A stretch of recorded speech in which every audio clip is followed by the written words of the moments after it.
कैसे हैं आप सब। उम्मीद करती हूँ आप सब खैर आफियत से होंगे। मेरी अल्लाह से दुआ भी यही कि अल्लाह पाक आप सबको खुश खुर्रम रखे, अपने घरों में आबाद रखे, आमीन सुम आमीन।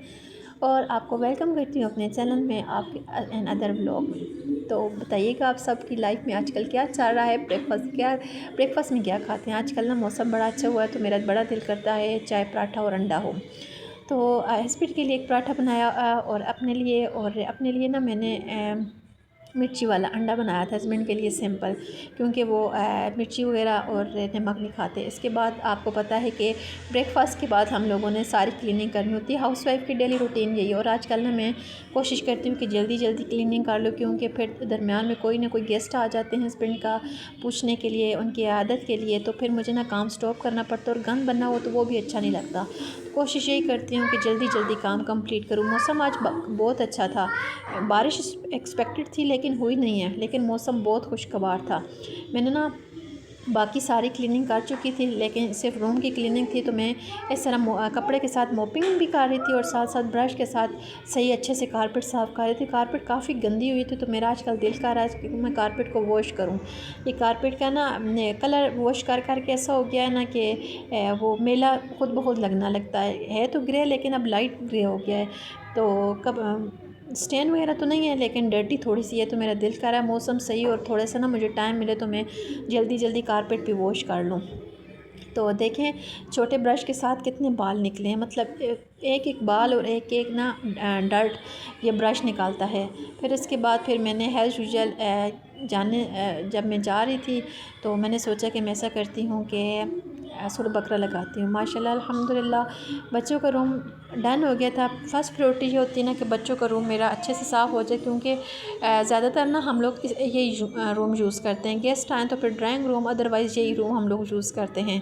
तो जल्दी जल्दी मैंने क्लीनिंग मेरी वाइंड अप हो गई थी और मैंने कहा मेरे पास थोड़ा सा टाइम बचता है तो ऐसा करती हूँ कपड़े इस्त्री कर लेती हूँ। काफ़ी कपड़े इकट्ठे हुए थे तो फिर मैंने अपने बच्चों के हस्बैंड के जल्दी जल्दी में कपड़े इस्त्री किए। अपने तो खैर नहीं किए, हस्बैंड के और बच्चों के किए हैं कि बेटी को ना फिर स्कूल जाना होता है ना, तो फिर उसके कपड़े प्रेस हों तो मेरे लिए आसानी होती है, वरना मुझे सुबह सुबह कपड़े प्रेस करने पड़ते हैं। पहले तो मेरी यही कोशिश होती थी कि मैं पहले सारे कपड़े इकट्ठे कर मतलब प्रेस करूँ, लेकिन अब ये होता है ना कि मुझे साथ साथ कपड़े जब टाइम मिले करना पड़ते हैं। अच्छा जी, ये है नेक्स्ट डे का व्लॉग। फिर उसके बाद मैंने कोई व्लॉग नहीं बनाया था क्योंकि गेस्ट आ गए थे। और नेक्स्ट डे फिर मैंने ना वाशरूम सही से डीप क्लीन किया। वाशरूम की क्लीनिंग मैंने कभी शेयर नहीं की और ना मैंने कभी वीडियो बनाई, लेकिन आज मेरा वाशरूम चमक रहा था। वैसे भी है ऐसे ही चमकता है, लेकिन आज मैंने ना सारी टाइल्स लेमन मैक्स के साथ साफ़ किए। मेरा ना वो डिटर्जेंट जो वाशरूम साफ़ करने वाला ख़त्म हुआ था तो मेरे पास सर्फ भी नहीं था। तो मैंने क्या किया है कि लेमन मैक्स लेके ना सारा स्पंज के साथ लगा के सारे दरवाज़े, फ़र्श और टाइल्स वगैरह सारी साफ़ की। और बड़े पाइप के साथ मैंने कैसा करती हूँ, बड़े वाला पाइप लगाती हूँ ताकि सब कुछ वॉश कर लूँ, अच्छे से क्लीनिंग हो जाए। तो ऐसा अच्छे से क्लीनिंग हो ना तो बंदा ना फ्रेश हो जाता है। फिर इसके बाद मैं गेस्ट आ के फिर फटाफट ना मैं चली गई ATM बच्चों को साथ लेके, क्योंकि आज बड़े मेरे काम थे। मैं इस टाइम ना इतनी पैनिक हुई थी और इतनी मेंटली टायर्ड थी, मेंटली भी और फिज़िकली भी, कि मेरे पास पैसे नहीं थे और मैं घर से निकल आई। शुक्र है मेरे पास ATM था और मैंने अपने भाई के लिए कुछ स्वीट्स वगैरह लेनी थी कि मेरा कज़न जा रहा है वापस यूके, तो मैंने कहा मैं अपने भाई को कुछ ना कुछ भेजूँ। मेरा दिल तो बहुत कुछ कर रहा था कि मैं काफ़ी कुछ भेजूँ, लेकिन टाइम की कमी थी। और आजकल ना लगेज भी बड़ा काम होता है कि बड़ा काम लगेज लेके जाना पड़ता है। तो मैंने कहा थोड़ी सी चीज़ें ले लेती हूँ जो कि मेरा भाई, ज़ाहिर सी बात है पाकिस्तान से कोई जाए तो कागज़ भी चला जाए अपने वतन का, अपने बहन भाई भेजें तो बड़ा बंदे को दिल खुश होता है। तो मेरे भाइयों को ना ये पतीसा बड़ा पसंद है, तो मैंने फिर पतीसा लिया। मैंने कहा क्योंकि मेरा कज़न और मेरा भाई ना अब बहुत दूर रहते हैं, एक ही कंट्री में होते हैं, लेकिन दोनों की सिटी काफ़ी डिस्टेंस है, सिटी का 12 घंटे का डिस्टेंस है। तो मैंने कहा जब भी मिलेंगे तो ऐसा करती हूँ पतीसा भेज देती हूँ, इसमें ऑयल भी नहीं होता और ख़राब भी नहीं होगा, तो जब मिलेंगे तो एक दूसरे को दे देंगे। मैंने कज़न के लिए भी लिया और भाई के लिए भी लिया 1 kg। तो खैर 1 kg से थोड़ा सा अबव हो गया था। फिर मैंने जो एक्स्ट्रा चीज़ें थी वो मैंने स्किप कर दी कि ज़ाहिर सी बात है अपने बंदे का अपना भी कुछ लगेज होता है, तो ये ना हो कि मैं ही सारी चीज़ें दे दूँ और मेरा ही ज़्यादा सामान बन जाए। फिर जो भी कपड़े और मैंने जो सोचा हुआ था ना वो फिर मैंने स्किप कर दी। मैंने कहा वो इस दफ़ा नहीं देती, कोई और आया गया तो उसको दे दूँगी।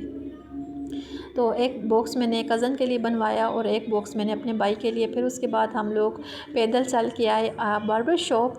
मैंने बेटी की कटिंग करवानी थी, इसके बाद मैंने एक जगह पे जाना भी था, उधर ख़त्म था, कुरान ख़वानी थी तो उधर जाना था। तो फटाफट बेटी की मैंने कटिंग करवाई और इस टाइम 4 बज गए थे। ये मुझे जगह इतनी अच्छी लग रही थी, मैंने कहा अल्लाह ने मुझे घर अपना दिया तो मैं भी ऐसी ग्रीनरी लगाऊंगी, ग्रास और प्लांट लगाऊंगी। मेरा ये घर बड़ा छोटा और बड़ा सुकून वाला घर है, तो खैर मेरा ये घर छोड़ने का दिल भी नहीं करता। कभी कभी मेरे हस्बैंड कहते हैं ना कि ये घर छोड़ते हैं, खूब दूसरा घर लेते हैं। मैंने कहा नहीं, बड़ा सिक्योर घर है, बड़ा सुकून वाला है। मज़े की बात, मालिक मकान बड़ा अच्छा है, कभी किराए की देर सवेर हो जाए तो कुछ भी नहीं कहता। आते साथ ना मैंने बच्चों के कपड़े निकाले और पहले मेरा दिल था कि इन्हें शावर दिलाती हूँ, लेकिन टाइम बहुत कम था। 4 बजे का इनविटेशन आया हुआ था कुरान ख़वानी का, लेकिन मेरे घर में ही ना 4 बज गए थे। मैंने कहा 1 घंटे के अंदर अंदर बच्चों को, हस्बैंड को, और ख़ुद रेडी होती हूँ, क्योंकि अब हस्बैंड को भी ख़ुद ही रेडी करना पड़ता है। ज़ाहिर सी बात है, टांग का और बाजू का मसला है तो ख़ुद चेंज वगैरह नहीं कर सकते। ये ड्रेस मैंने अपना निकाला, ये मैंने बुनंजा से लिया मैंने ईद के लिए था। ये मेरी भाभी ने जाते हुए मुझे ले दिया था, उन्होंने अपना भी सेम लिया था और मुझे भी ले दिया था। इसके नीचे इस तरह प्लाज़ो टाइप खुला पजामा है, ट्राउज़र है और ऊपर सारी इस तरह की कढ़ाई की हुई। ये मुझे ना पहली नज़र में बड़ा पसंद आया था, तो मेरी भाभी कहती चलो एक तुम ले लो, एक मैं ले लेती हूँ। तो उनका तो स्मॉल साइज़ था और मुझे ना एक्स लार्ज आता तो मीडियम है, लेकिन मैं लेती लार्ज हूँ क्योंकि मुझे खुले ढीले डाले कपड़े अच्छे लगते हैं। फिर मैंने बच्चों को रेडी किया और फटाफट हस्बैंड के लिए और अपने लिए ना एप्पल शेक बनाया कि मैंने सुबह से नाश्ता किया था। दिन भर इतना काम, और मैं इतनी आजकल ना वीक हो गई हूँ कि मेरे से चला भी नहीं जाता। मेरी रिप्स में बहुत ज़्यादा पेन होता है, सर चकराता है। तो फटाफट रेडी हुई और इसके बाद हम लोगों ने ऑटो लिया और चले गए। तो किसी जगह ना बंदे का दिल नहीं भी करता ना। कुछ रिश्ते ऐसे होते हैं ना कि जिन्हें ना चाहते हुए भी देखना भी पड़ता है, निभाना भी पड़ता है और इज़्ज़त देनी भी पड़ती है। बस ज़िंदगी है, ज़िंदगी से ना बहुत से सबक हमसे ना बहुत से सबक लेती है। इसके बाद ना मेरे हस्बैंड की तबीयत बहुत ज़्यादा ख़राब हुई, बहुत पेन था, तो डॉक्टर के पास लेके गया तो वो कहता है कि बाजू फ्रैक्चर है। और मेरा बड़ा इस टाइम दिल परेशान था, मैं इतनी ज़्यादा रो रही थी और अल्लाह से दुआ कर रही थी कि अल्लाह पाक वाहिद आसरा है आपके बाद मेरा हस्बैंड, क्योंकि माँ बाप हैं कोई नहीं, बहन भाइयों को अल्लाह पाक ज़िंदगी से दे, अपने अपने घरों में आबाद हैं। तो शादी के बाद ना बंदे का वाहिद सारा हस्बैंड होते हैं। तो मेरी दुआ कीजिएगा कि अल्लाह पाक मेरे